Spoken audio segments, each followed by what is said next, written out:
उससे आरजेडी काफ़ी निराश है जी। और उनके कार्यकर्ता में निराशा छाया हुआ है। उस निराशा को समाप्त करने के लिए लालू यादव करना चाहते हैं। हमको बात होती है कार्यकर्ताओं से, काफ़ी निराश है पार्टी से, एमएलए तक निराश है पार्टी से। यानी स्थिति ये है कि अब तो एमएलए डरने भी अपना काम कर रहे हैं और उस हिसाब से राजनीतिक एक्शन भी कर रहे हैं। मुझको लगता है कि तेजस्वी ने जो डी के एमएलए हैं निश्चित रूप से आकलन कर रहे होंगे कि हम आरजेडी में रहकर चुनाव नहीं जीत पाएंगे, इसलिए बहुत सारे लोग एक नीतीश कुमार के प्रति लॉयल हैं। चूंकि नीतीश कुमार जी ने पासमानदा मुसलमानों और अन्य मुसलमानों के लिए भी जो काम पनोरमा ग्रुप, जो सोचता है वो करता है। आपके अपने सपनों का आशियाना। नमस्कार, भारत लाइव पे आप सभी दर्शकों का बहुत बहुत स्वागत है।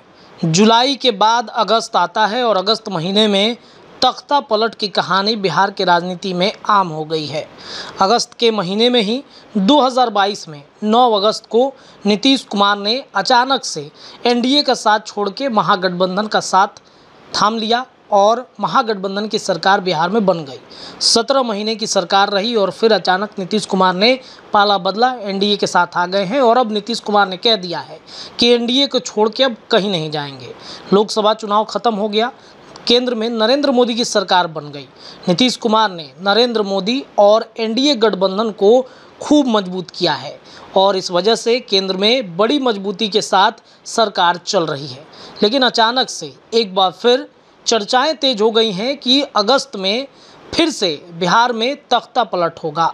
नीतीश कुमार की पार्टी जदयू एक बार फिर से एनडीए से अलग हो जाएगी। क्या वाकई में ऐसा होने वाला है? क्या वाकई में वो कहानी रची जा रही है तख्ता पलट की? तमाम विषयों पर जानकारी लेने के लिए, बातचीत करने के लिए हम पहुंच गए हैं। जदयू के उपाध्यक्ष हैं निहोरा प्रसाद यादव जी और इनसे चर्चाएं होंगी, बातचीत होंगी। नीतीश कुमार के बेहद करीबी कहे जाते हैं। सर, तख्ता पलट होने वाली है क्या अगस्त महीने में? लालू यादव के बयान पर कौन विश्वास करता है?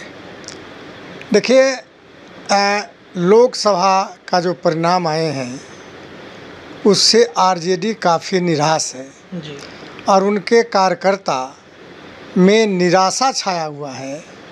उस निराशा को समाप्त करने के लिए लालू यादव का ये बयान आया है।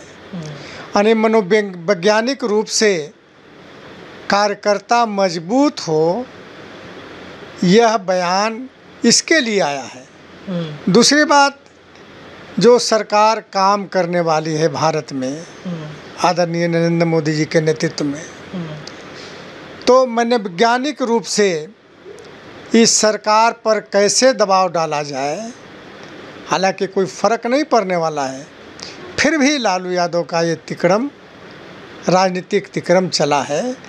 लेकिन मुझको लगता है कि सबसे अधिक अपने कार्यकर्ताओं में जो निराशा आई है चुनाव के बाद, उस निराशा को समाप्त करने के लिए बयान आया है। बूस्टअप करना चाहते हैं अपने कार्यकर्ता। हाँ, बूस्टअप करना चाहते हैं। हमको बात होती है कार्यकर्ताओं से, काफ़ी निराश है पार्टी से, एमएलए तक निराश है पार्टी से। यानी स्थिति ये है कि अब तो एमएलए डरने लगे हैं कि कब किसका सीट परिवार में चला जाए। अच्छा। खास करके पटना जिला के 2 ऐसे क्षेत्र हैं, मनेर और फतुहा। अक्सर लोग भयभीत रहते हैं कि ये दोनों सीट कहीं न कहीं लालू परिवार आने वाले चुनाव में कब्जा कर ले। तो ऐसा मामला है। लालू यादव अब जनता के लिए नहीं रह गए, पार्टी के लिए नहीं रह गए, अब अपने परिवार के लिए रह गए कि उन अब सोचते हैं कि अपने जीवन काल में अपने परिवार को कैसे एडजस्ट कर दें। यही उनकी राजनीति रही है। आपने एक बात कही कि 2 जगहों पर पटना जिला में सबसे ज़्यादा लोग डरे हुए हैं। एक तरफ भाई वीरेंद्र हैं, दूसरी तरफ आरजेडी के ही एक विधायक हैं। तो इन सीटों पर नज़र है क्या लालू परिवार के किसी व्यक्ति को लड़ाने की? देखिए, पिछले बार भी चर्चा हुई थी फतुहा पर जी, और नज़र तो है ही, फतुहा और मनेर पर भी नज़र है लोगों को, लालू यादव जी को, कि हम अपने परिवार को यहाँ एडजस्ट करके जो पटना जिला में राजनीति करने वाले यादव हैं उसको कैसे किनारे करें, यह लालू यादव की राजनीति का उद्देश्य है। कौन हो सकता है उनके परिवार से? अब तो बहुत सारे लोग हैं, अब तो एक से एक लोग परिवार में राजनीति करने वाले लोग आ रहे हैं भी। चूँकि एक बार लड़ने के बाद दूसरा बार उससे क्षेत्र से लड़ने की हिम्मत इनके परिवार के लोग नहीं करते हैं, तेज प्रताप ही नहीं करते हैं। तो हो सकता है छपरा हार गई उनकी पुत्री, तो हो सकता है मनेर या फतुहा से एमएलए बना दें। ये कौन बड़ी चीज़ है, सोचते हैं वो। तो कुर्बानी मतलब भाई वीरेंद्र देंगे क्या? देना ही पड़ेगा तब। अगर पार्टी का निर्णय हो जाए तो कुर्बानी तो देना ही पड़ेगा। अच्छा, कल हमने देखा कार्यक्रम में बहुत सारे ऐसे विधायक थे जो लालू प्रसाद यादव के साथ रहते हैं हमेशा। भाई वीरेंद्र, तेज प्रताप यादव तो खैर उनके बेटे ही हैं, आलोक मेहता और ख़ास तौर पे सुनील सिंह जो हमेशा लालू परिवार के साथ, लालू के राबड़ी के भाई कहे जाते हैं, मुंह बोले भाई कहे जाते हैं, वो नज़र नहीं आए। इसका क्या मायने निकाला जाए सर? देखिए, लोकसभा चुनाव में जो माहौल बनाया था आरजेडी ने, वो माहौल परिणाम के बाद हवा में चला गया।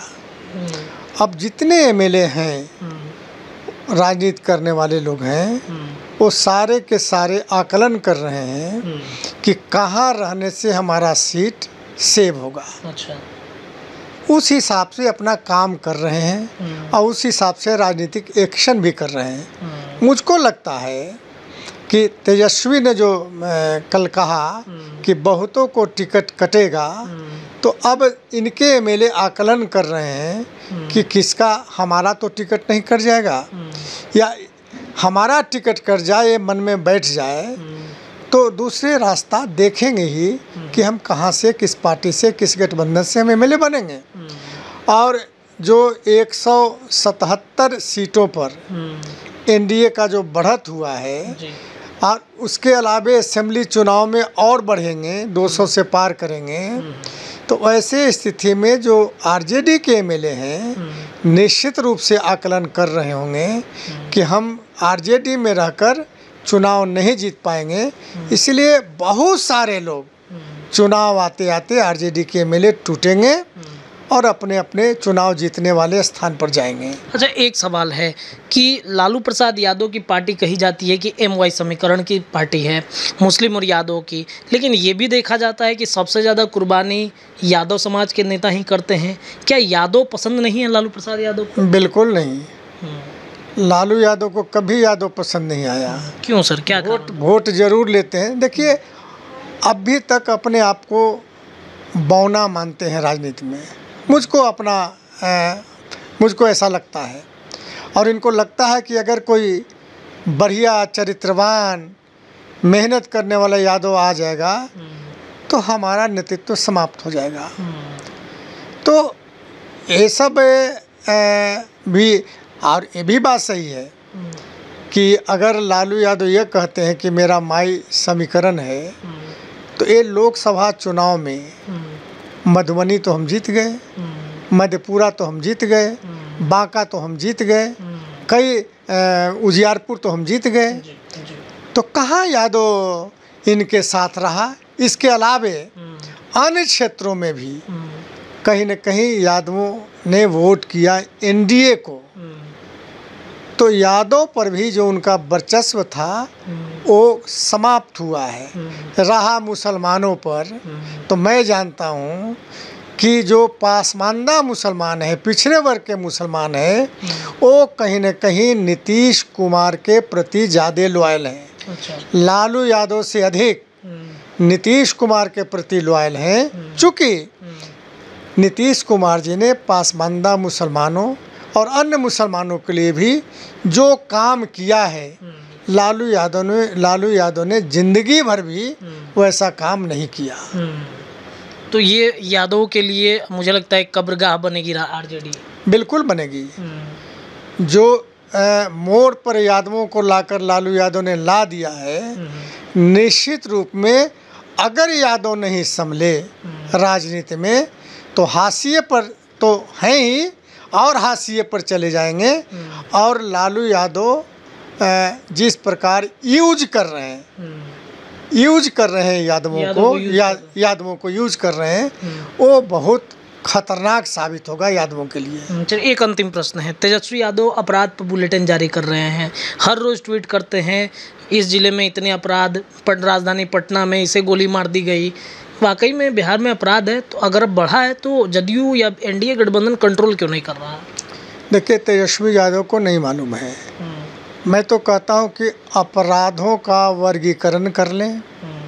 अपने काल में, इनके पिताजी और माँ के काल में अभी भी जो अपराध हो रहे हैं, ये दोनों का विश्लेषण करने, तुलनात्मक कर लें और वर्गीकरण कर लें। अगर इस काल में आप वर्गीकरण करिएगा तो अपराध ज़मीन के मामले में हो रहे हैं, आपस रंजिश के मामले में हो रहे हैं, तो और उनके काल में फिरौती के मामले में, लूट हत्या के मामले में, बलात्कार के मामले में, गैंगवार होता था, जो अपरिचित चलते राहियों को भी हत्या कर दी जाती थी लूट के लिए। यह कम से कम इस काल में नहीं हो रहा है। दूसरी बात कि इस काल में जितने अपराध हो रहे हैं, अपराधी पकड़े जा रहे हैं। 2 से 4 दिन 5 दिन भले ही समय लगते हों, लेकिन अपराधी पकड़े जाते हों और सजा वही मिलते हैं। लालू यादव के काल में अपराधी बचाए जाते थे। जो अपराध करता था उनकी सुरक्षा सरकार देती थी, और स्वयं मुख्यमंत्री रहते हुए वैसे लोगों की पैरवी और सुरक्षा देते थे। तो अपराधों का वर्गीकरण तो कर लें, इस पर बहस तो कर लें कि आपके काल में कैसा अपराध था और इस काल में कैसा अपराध है। तो इस काल में जो अपराध है, तो कई रंजिशों के कारण, ज़मीनों के कारण, कई कारणों से गैंगवार नहीं है, दहशत नहीं है।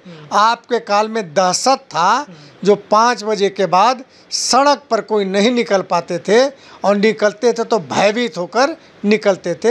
ये तेजस्वी यादव भूल गए हैं, जान लें। ठीक है, चलिए सर, बहुत बहुत धन्यवाद।